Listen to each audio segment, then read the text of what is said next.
Do you think you could beat Dark Souls without ever leveling up? No, I'm not asking some seasoned veteran of the game. I'm talking about you. Even if you've barely managed to clear it the first time, I honestly think you can. And believe me, I tried it and I'm not special. Just ask my doctor, or my parents, or this stick I talked to for over 30 hours. I like buds. You certainly do, don't you, Stumpy?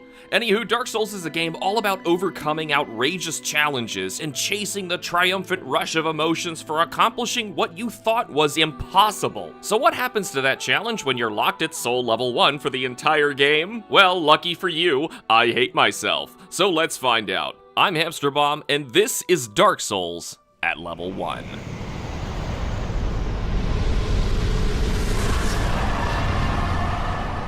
First things first, if you want to play at Soul Level 1, you've got to choose the Pyromancer, not the Deprived, which starts at the highest level of the bunch, believe it or not. Besides, we already did our Deprived no-gift run, so we pyro it up, yoink a Master Key, and name our character Lumpy for no other reason than it rhymes with Stumpy the Stick, who we'll be playing most of the game with. It's also a reference to his undead breast cancer. It's called the Dark Sign, Stumpy. It doesn't need topical creams, it needs souls! Which we won't be using, so for both our sakes, let's just hope it's benign. After some CG action, Santa Claus drops a corpse down my chimney, so I open the present to find a key to my freedom. From there, we get jump scared by a walking butt the size of New Jersey and grab our starting equipment. Since we can't level our character, these starting stats are going to be locking us out of most weapons in the game. Best get used to it now. So we meet Santa, and he shares the last of his milk with us, no homo, before we double back and smack that enormous pair of Christmas cookies till they erupt into a flurry of snowflakes. Escaping the asylum was identical to a vanilla run, so expect the challenges to ramp up steadily from here on out. So we catch a ride to Lord's Ran on the Edgar Allan Poe Express, where this run can truly begin. While we stumble our way through the Undead Burg, let's lay out some ground rules. Number 1,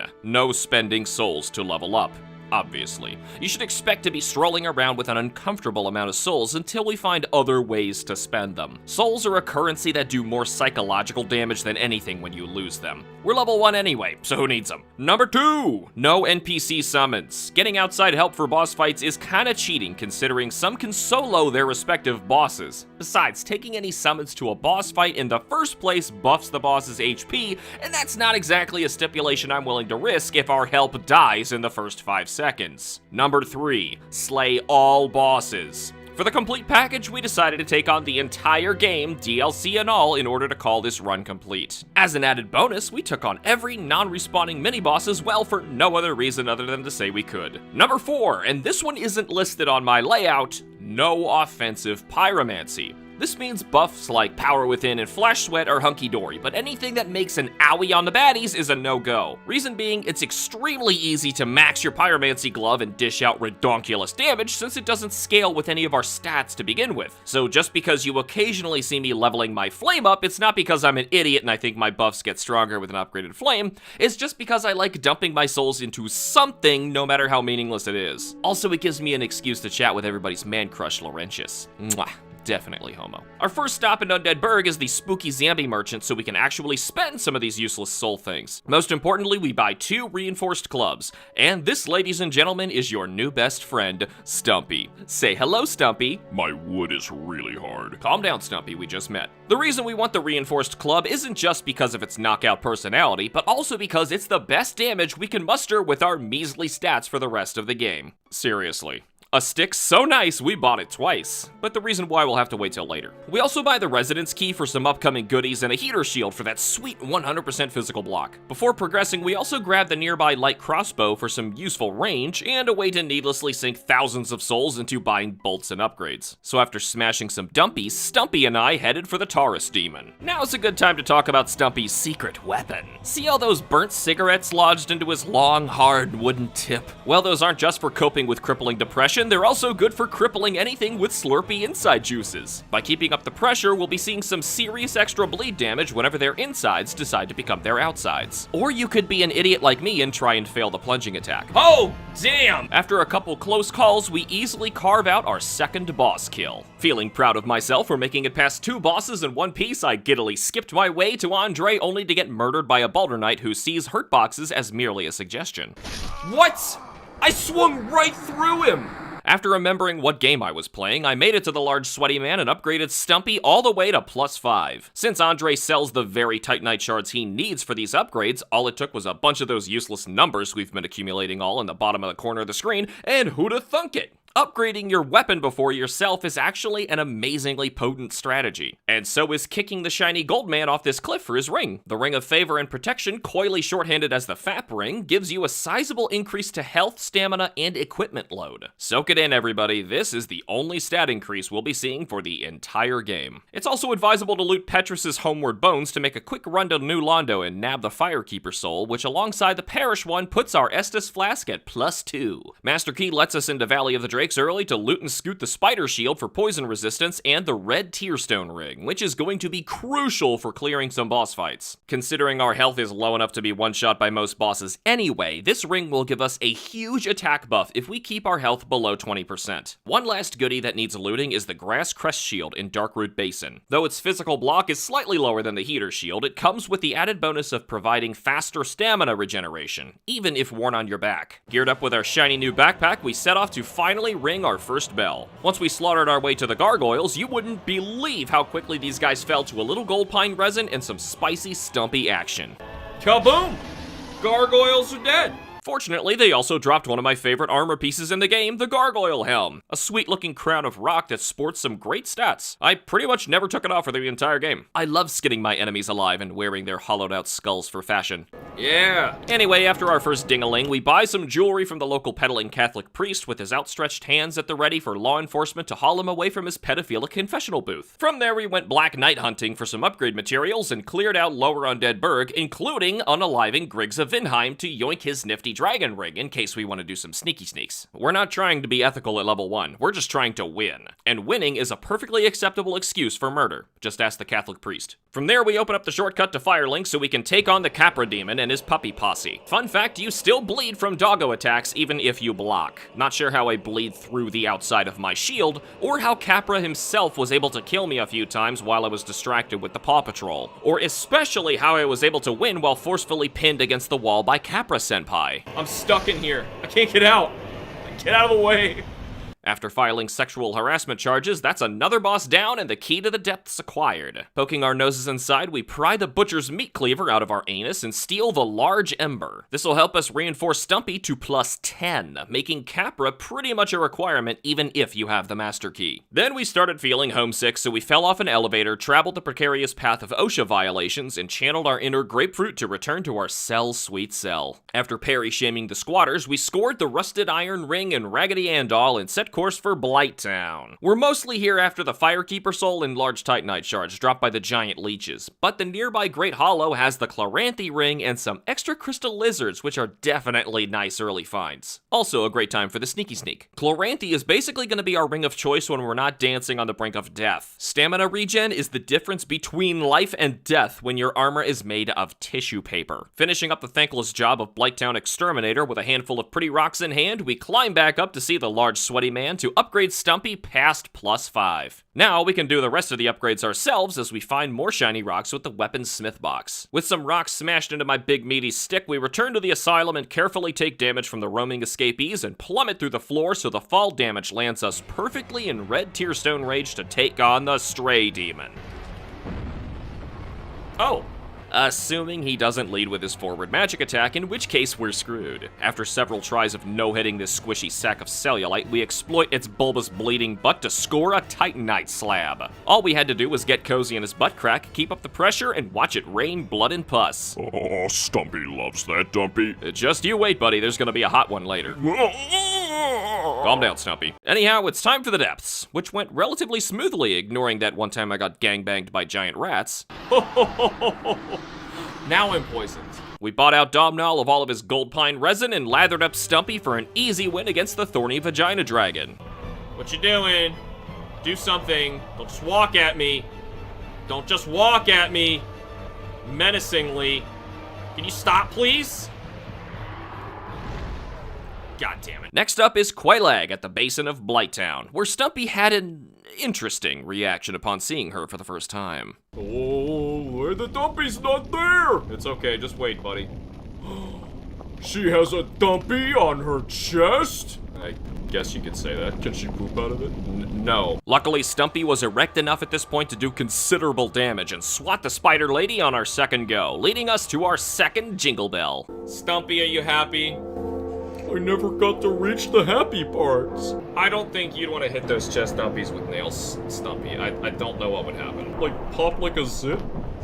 They probably would, and that'd be really gross. Just around the bend, we found her sickly sister and killed her on the spot for her firekeeper soul. Be quiet, it was justified. From here, we thought killing Cecil's discharge would be a cinch, so we nabbed his dead sister's stinky clothes and immediately got one-shot killed, which apparently resets the attack he needs to do so we can cheese him off the ledge. So we tried this the hard way for a while before realizing this is crazy because we're level 1. So we hightailed it out of there with our tails between our legs, which sounds about as contradictory as failing to kill what should have been the easiest boss in the game. On our way back, we nabbed Power Within, the most important pyromancy buff of the run, giving us a huge attack and stamina buff at the expense of slowly burning to death. For even more power, we set course for New Londo Ruins in order to politely ask Ingward for his key to drain the human septic tank and loot the very large ember. Once we dry off this sopping wet fireball, we'll be able to upgrade Stumpy to plus 15. Before re-challenging the Eternal Ejaculation, I defeated the Bridge Hellkite to easily farm for the Hollow Soldier Waistcloth, a very light loincloth that provides extra poise for some reason. I also killed what was left of the Poison Dragon in Valley of the Drakes to nab the Dragon Crest Shield for optimal fire resistance. Most importantly, I purchased Flash Sweat from Laurentius to try and make our piddly health bar withstand a single hit from the Wiener Leaker. Luckily, it paid off, and after giving him a serious handjob, this insidious innuendo got a volcanic vasectomy, granting us access to the rest of the demon ruins where we can dangerously dash across newly cooled lava barefoot and rush past the locals to nab the flame ember and bone out of there. Not sure what distinguishes an ordinary ember from a flame ember, but I'm not gonna complain. This will allow us to upgrade our backup reinforced club with fire. However, the only blacksmith who can is deep in the catacombs, so we headed down to the land of reassembling skellies without a divine weapon. To be honest, this trek was more difficult than it needed to be. We decided to skip past 2 bonfires so we could homeward bone back up quickly, a decision we'd soon regret. Once we reached the Viking skelly with a braided bone beard, it was high time to realize the potential of our backup stick. Dumping in our green titanite shards and red titanite chunks, we gave birth to Stumpy's hot cousin, Stormy. She's a goat. And deals split fire damage, which is also nice. Anyway, our new problem lies in what's standing between us and Pinwheel, the real boss, the Hall of Circus Clown Bonewheel skeletons. If just one of them clips us, we'll be instantly shredded into undeady confetti, which happened many, many times. Even getting down that far, skipping past those bonfires made this boss run up legitimately challenging. But was Pinwheel himself? No, that's Pinwheel. At least we can now kindle our bonfires to 20. Honestly, I thought this would be a big deal at level 1, but it ended up being a worthless upgrade from at this point on. Most bosses are going to be one-shotting us even at full HP. More Estus is not going to change that. Speaking of the circus, it just opened up topside, and a flappy square-toothed snake tells us that Sen's funhouse of traps is now all that's standing in our way between us and meeting a big booby lady. This one better not have a spider, Dumpy. Settle down, guys. Luckily, Sen's was kind to us, and once we scaled the Tower of Terror, we intentionally took damage to help slaughter the bomb-slinging giant and iron golem without incident. And by without incident, I mean that poor metal bozo didn't even stand a chance. Holy crap! Red Tear Stone Ring. Suddenly, a glowing Cheerio appeared, so I naturally touched it and got carried away by naked albino bats all the way up to the most glorious sun-bathed opulent palace I've ever seen. It was too good to be true. Hey, no spoilers, Stormy. So after comically slaughtering another gargoyle, we clench our buttress and sneak inside a nearby cathedral where Stumpy's fear of heights immediately vanishes when he lays eyes on a certain statue. That's Guinevere. I like Guinevere. Yeah, most people do. Around the bend, we activate the most inefficient spiral staircase devised by man or god and completely ignored it to instead double back inside the Holy Church of Chesticles to touch the painting. No! Which drags us into Narnia, the snowy land of misfit toys the gods disowned. It's home to angry crow people, more bone wheel skeletons, and the unholy child of bestiality, Priscilla, who's on our hit list, so we gotta kill her. But standing in our way is a poison dragon and his awkward bisected butt at the end of a bridge. You wanna give this a good whack? And it stands up. Oh, that's great. What? Anyway, Priscilla shouldn't be too bad. One hit? Well, that's not a good sign for things to come. Yeah! Clash. Whew. That was close. Regardless, with another kill under our belt, we escape the canvas and storm the Great in Orlando. If it wasn't already obvious, we need to be able to fast roll all game. Avoiding damage is always better than taking lesser damage. So rushing past the guards and leaping over the spiral staircase, we test our zoomies against one of the scariest challenges in the game. But before we get absolutely stomped on, let's pay the giant blacksmith a visit and spend our fortune on Twinkling Titanite and heartlessly murder him for his hammer. This thing naturally packs a lightning punch, and we can easily upgrade it to max with the shiny rocks we just bought. We need to two-hand the hammer to properly use it, but it'll surely save our butts later. Oh right, she's a sheep, and her name is Muffin. Exactly, totally different from Stormy. We'd also better loot Havel's room for his armor and occult club locked away inside of a mimic. Downgrading an occult weapon makes it divine, which will help with Nito later on. Realizing this upcoming spit roast will one-shot us no matter what, we decided to take some intentional damage from Stanley the Silver Knight before rushing the boss Fog to challenge Ornstein and Smo. And I'm dead. The hardest part of this fight was getting over looking at our piddly health. 2 hits was all it took to stun Ornstein, and just 5 to put him under. With Ornstein flattened into golden sheet metal, the plan was to switch to Muffin to hit and run Smo's Super Saiyan form. But once I managed to get that far without getting hit, I made a big mistake. Let's go. And I'm gonna heal. I'm not gonna risking this, man.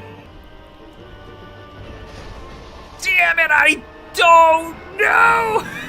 No!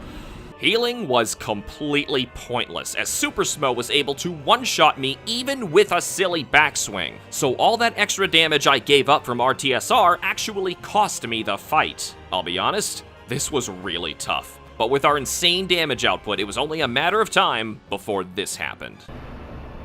Good. Yeah, come here.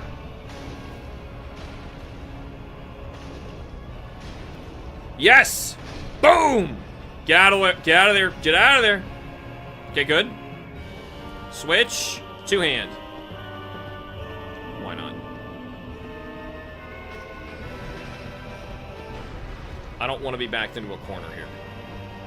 Do something I can predict. Do something I can predict, big guy.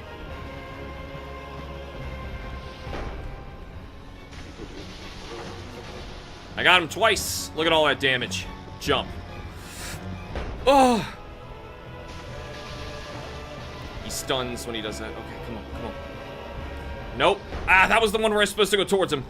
I got scared. Thump!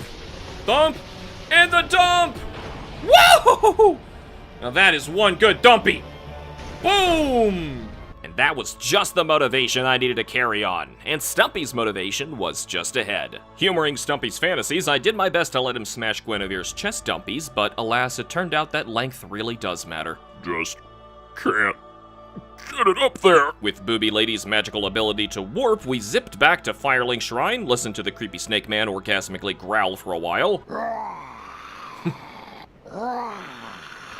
and put an enormous cooking pot on the stove. I have absolutely no idea how I was able to lug that puppy around with these level 1 toothpick arms, but now on the hunt for ingredients to add to our unholy crock pot, I decided to return to the demon ruins. The Capra demons and millipede mooks gave me more trouble than last time as I stubbornly fought for the next bonfire.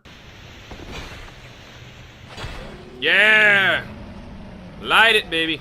Our first attempt on Fire Sage didn't go so well, so naturally we began self-harming, and wouldn't you know, Fire Sage turned out to be just a flaming repeat of his stray cousin, and Stumpy's well aware of how much those meaty thighs bleed. Popped like a water balloon. With that fire extinguished, we opened the shortcut back to the fair oh, right, we killed her. That is to say, we strolled right along to the Centipede Demon. With his little health and fire resistance, the lava demands this fight happens right in front of the fog gate. And even though this hot, creepy crawly needed 2 hits to kill us, we impatiently burned our tootsies in lava to intentionally activate RTSR to squash the overgrown arthropod. With his special ring equipped, lava feels nice and cozy on my toesies, so we dashed through the dragon butt town and found a colony of thorny leech octopi. Finally utilizing that light crossbow, we fired a couple hundred toothpicks at them until they all gave up on life and offered up some bonus red titanite chunks to buff Stormy even more. So fueled up with over 70,000 useless numbers on the bottom right, we rode down the fun slide to the bed of chaos. This ended up being identical to normal level leveled gameplay, so victory was only a matter of time. And that's why we took on this Lord Soul first. At this point, chat requested we save Sif for after the DLC to get his alternate cutscene. So saving the puppo for later, we instead headed for the big pretty butterfly. While on the way, Stormy demonstrated how overpowered she's become.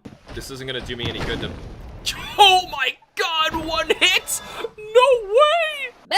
One-shot killing Stone Guardians is incredible. With Santa's magic crest shield, this butterfly didn't stand a chance against us, especially when we used Power Within and 4-shotted it. Unfortunately, I'm an idiot and died in the stupidest way imaginable. Reminds me, we never fought Havel. Oh my god. Gotta admit, that was not how I was expecting to die to the Moonlight Butterfly. If you were wondering how I managed to rack up 100 deaths over the course of the run thus far, this is how. I truly am no better than the average gamer. But any of my relatives could have told you how much of a disappointment I am. Moving on, it's time to retread the catacombs, but this time taking care to find and kill all of the necromancers along the way. Not to stop the reassembling bone piles, but because once you kill the last one, you're guaranteed the skull lantern if it didn't randomly drop already. This glowing decapitated head and pantyhose will be very helpful descending into the Tomb of the Giants. For the record, my game had a terrible sense of humor. Not only did the Darkroot Black Knight drop his halberd, of course! But so did the Tomb of the Giants one. Good. Heal. Get out of the way. A second Black Knight halberd! Anyway, time for Nito. Nice! So, fun fact, if you hear Nito do his scream sword attack where it comes from directly under you, just two-hand your weapon and hold guard. The sword will just barely miss you. Anyway, in the fight proper, we fight with the Divine Club first to clear out the skeletons, then swapping for Stormy for Big Skelly himself.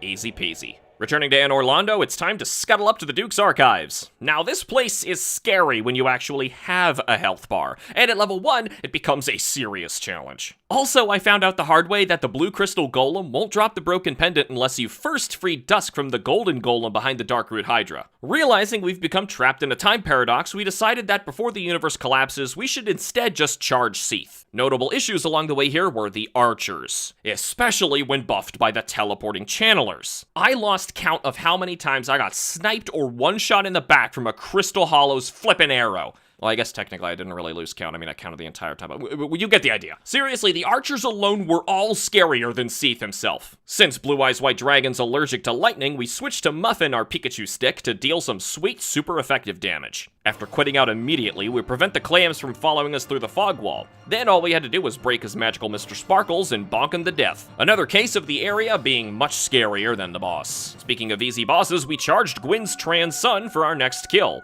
Not because we're bigots or anything, we hate everybody equally around here.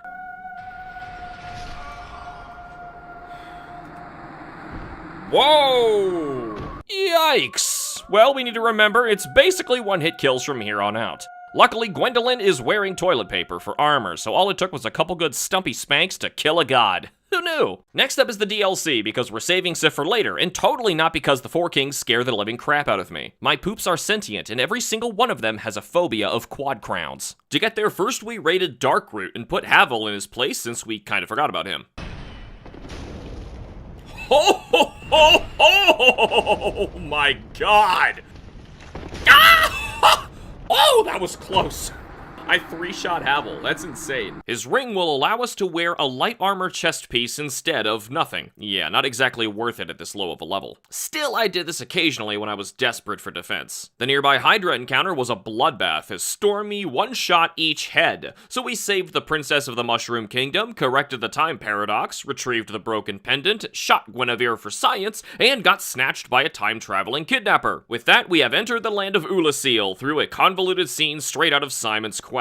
Directly in front of the first bonfire is a fluffy manticore in heat. This ornery, oversized pussycat is my least favorite boss in the game normally, but when my health and stamina are this microscopic, we needed to keep adjusting our strategy after each death, even though most of my deaths came down to awful RNG, resulting in super aggressive combos without punishable windows. But we got to this point with mule-headed determination and aren't about to let one big stupid cat stand between us and completing this challenge. One more move.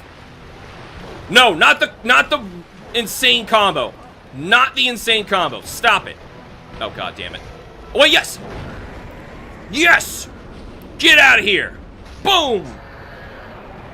hate that cat. After pounding the pussy, we set our sights on, oh god, let me rephrase that. After neutering Mr. Meow Meow, we set our sights on our next hurdle, the corrupted noble knight Artorias. Aside from the fact that these DLC bosses are designed to destroy endgame characters, Artie gets particularly pissy when he sees you trying to heal. Combine this with the constant but necessary power within tick damage, this fight needs to be done damn near perfectly, and as fast as possible. Over an hour of attempts and strategies later, we finally bonked the legendary knight to death.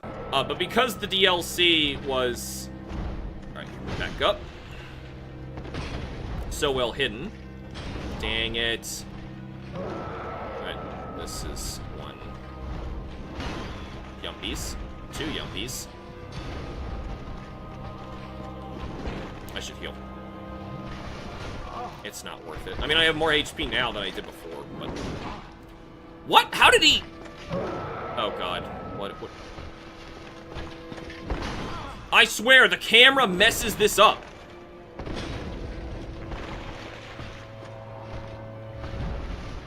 No. Oh, please be fast enough. Good. That move...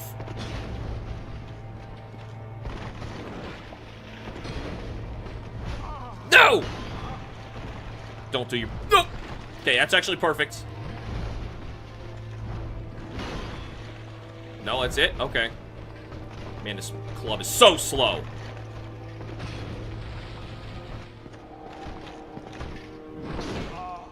I didn't get him?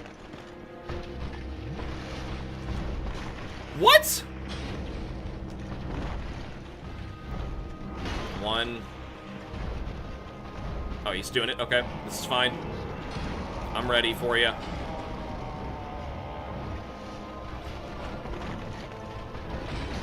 No! This is an easy move to punish. I hate that one, though. I think I got a net gain there. I'm not sure.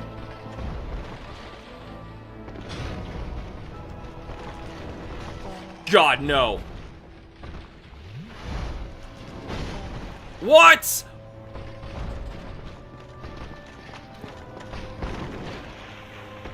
This is it.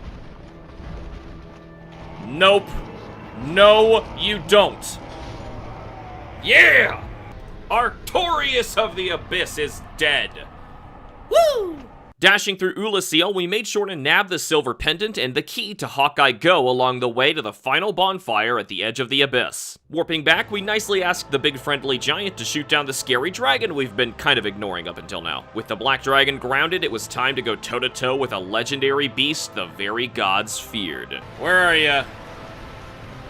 It's dragon time. That's some pitiful damage. Woo! Heal. Just do it. That's coming that way. This isn't so bad. He's gonna one-shot me now because I said that. Whoa! What actually happened? I don't know, man! I think I lost power within. It's only gonna take us so far anyway. Oh my god, he's so big I can't even hit him. I played enough Monster Hunter, I can do this. Whoa! I don't know what he did. That was a Tigrex move. Heal it quick. No!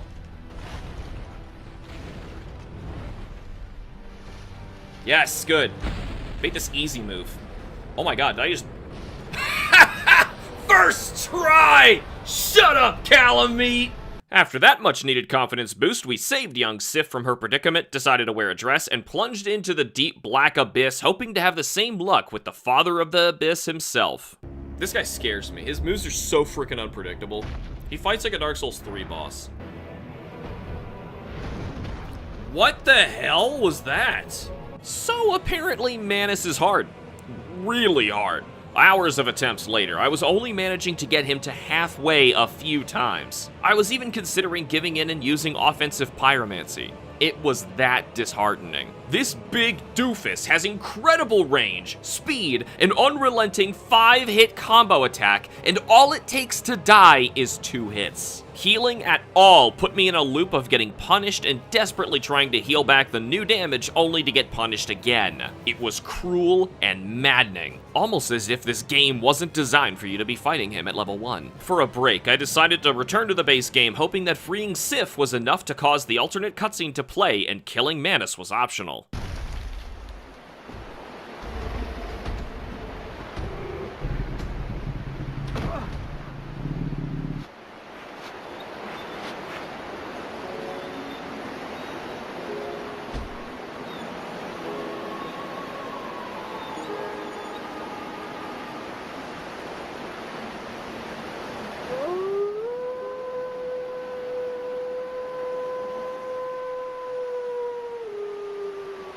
And somehow after that tear-jerking scene, we had to put the good girl down. Oh, that was painful! Sif. Sif. What the? What? What happened? Okay, well, maybe not on that particular try. Staying under Sif and baiting the right attacks, we were able to no-hit the poor girl and acquire her master's ring, allowing us to now access the 4 kings of New Londo. With some time to think about our mana strategy, I decided to gather resources to max out our light crossbow with magic. The plan was to shield his attacks and peg him from just out of reach. Once I finished stalling, I was stuck between 2 terrifying abyss-dwelling bosses, so I opted for the kings.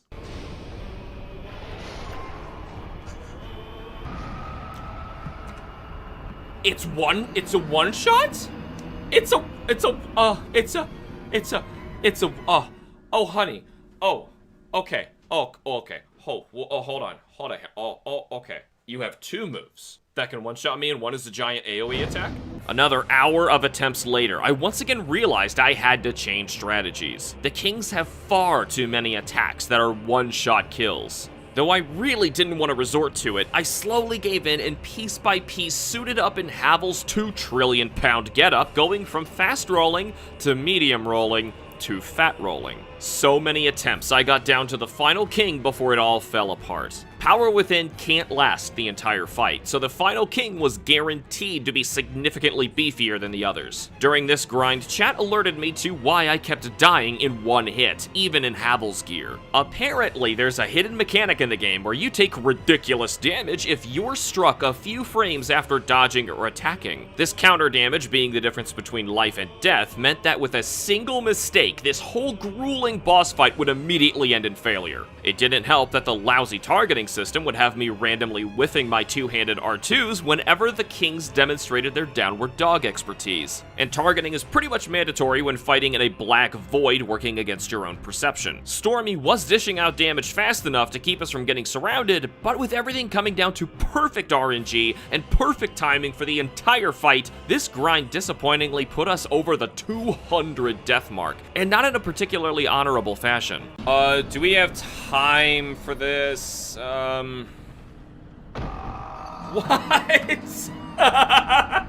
That's death 200. Another hour of attempts later, this strategy changed to tanking out the king's attacks in full Havel's gear, non-stop attacking the entire time, only healing when each king fell. Due to some cruel twist of fate, a 5th king was needed for us to finally mark these dark-loving dingleberries off of our list. We gotta fight 5 kings. That's awesome. Great. Yump. No! Huh? Kablamo!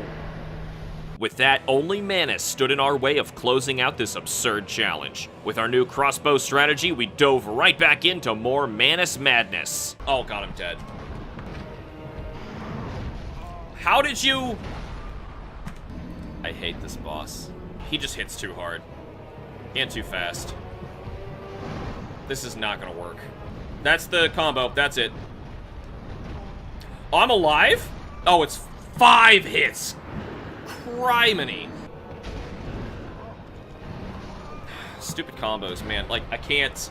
I do not have the defense for this. Manus, your range, it's outrageous. Why even bother trying to shoot him? Why?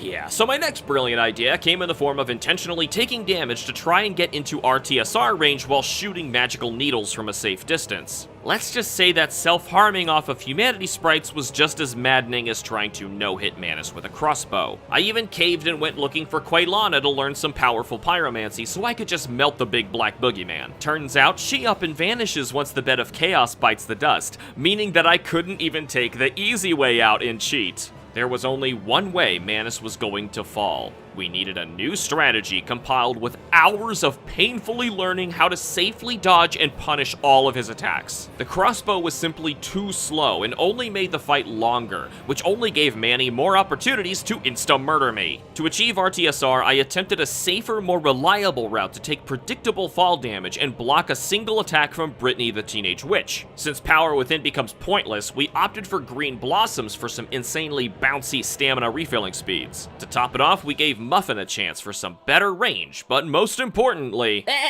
Exactly, Muffin, we needed a corny motivational montage.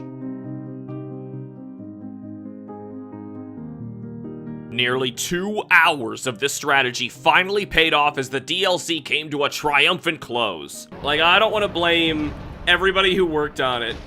Like, everyone's an imbecile. It just takes one idiot to ruin something for everyone else.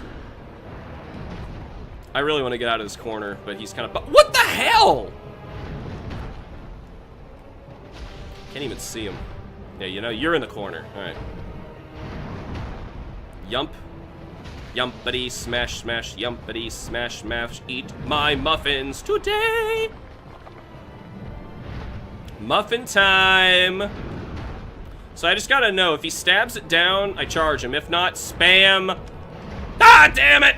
He stabbed it down, I'm an idiot!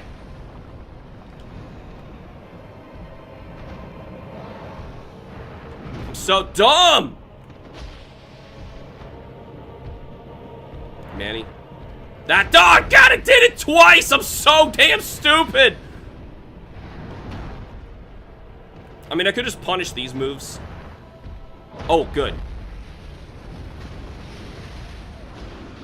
Manny, you goddamn son of a... He's gonna do it now. Oh, no. I'm not doing it. Nope. Alright.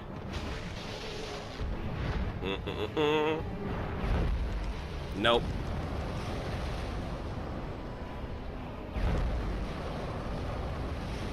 Stop it, Manus! Yes! Oh my god, is this it? Nope. Go! Get in there! Level 1! Manus, Father of the Abyss, is no more. Considering we had so much extra time left in the stream, I decided to start hunting all non-respawning mini-bosses. Hydra, boars, Titanite demons, and the like. But we didn't stop there. It is only human to commit a sin. Next, we tried to eliminate every single NPC, which ended up hurting me more emotionally than it did physically. That was until we realized we forgot about somebody. Hawkeye Golf. Holy crap, I had no idea he was basically another DLC boss. Running short on time now, we had to give up on the NPC hunt and close out this run. Guess we committed Lordrannian genocide for nothing. Oops. We even tried to kill Frampt on our way into the kiln. Now past 300 deaths, we filled the soul soup pot and rushed the kiln, where we immediately realized that the local Black Knights can one-shot kill me based on what move they try while I run past. When we eventually reached the fog gate safely, we confidently geared up to parry shame Gwyn, but... What? I couldn't land it. I've never had an issue with parrying Gwyn before, but deciding to stream while sick with a head cold, it started to become apparent my reaction time was becoming sluggish. It didn't help that I had to run a marathon just to get another try. That, and even while blocking, these Black Knights on the way were able to one-shot kill me. I was able to survive a single hit while wearing full Havel set, but actually running that far with a metaphorical iron ball chained to my ankle made dodging their attacks impossible. So instead we accepted decided that I was going to randomly die about half the time just trying to get to the fog gate. But every single time we got there, I messed up the parry, and while I flinched, Gwyn followed up with an unavoidable fast slash. Fog gate, botched parry, fast attack, dead for the next 4.5 hours. I was so worn out. I was getting delirious. You could just watch the energy drain from my face as I slowly hollowed in real life. All that was standing in my way of achieving my ultimate goal was one boss, and I was so tired. I just wanted it to be over. I tried so freaking hard for so unbearably long that I feared it would all fall apart here at the very end. And after 9 grueling hours of streaming, after 422 deaths, I admitted that I needed to give up after one last try. It's actually been 9 hours. I think I'm gonna have to give up for the night. I can't do streams that long. I just can't. And I'm sick. For crying out loud, I gotta recover. This stream is gonna be 10 minutes long. I can't do that. I can't, because I'm gonna kill him right away. I just know it. I just know I'm gonna kill him on my first try if I do it in the second stream. And it's gonna be stupid. It's gonna be like that, what was that? What was the third To the Moon game? Whatever that was. Part 2 of that is like 10 minutes long. So I just had no idea where the end of the game was gonna happen. Oh, what have I done? Oh, that worked out. I'm not making a 10-minute stream. I refuse to make a 10-minute stream. Why did it take me 3 hours to get to this point? It's okay. Just deep breaths. It's alright. Fan feels nice. Let's make it. Even though I'm boxed in a room and I'm just breathing my own noxious fumes. No, you come here. No, actually, back up. Come to me. We're getting away from them. Okay? You see that? Get over here. No, get over here. Now.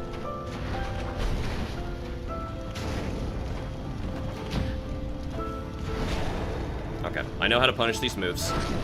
I know how to punish these moves. I know how to punish these moves. I can do this. Nope.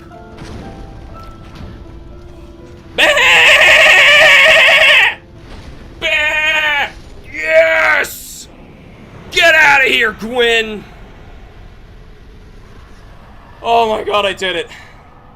Oh my god, I did it! I did it! Oh, I'm gonna die from power within. Oh my god, the Black Knights are gone. Oh my god. Oh my god. Set me on fire! Please set me on fire!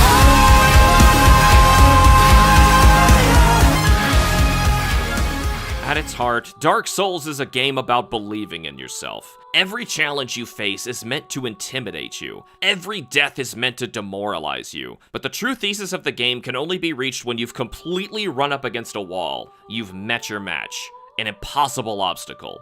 But against all odds, you still haven't quite given up hope. And only then can you achieve the ultimate euphoria. Even when everything was stacked against you, no matter how difficult, painful, or downright unfair it all felt, you somehow overcame all odds and did something incredible. You did it. And now you know you can achieve even greater feats if you set your mind to it. So do you think you could beat Dark Souls without ever leveling up?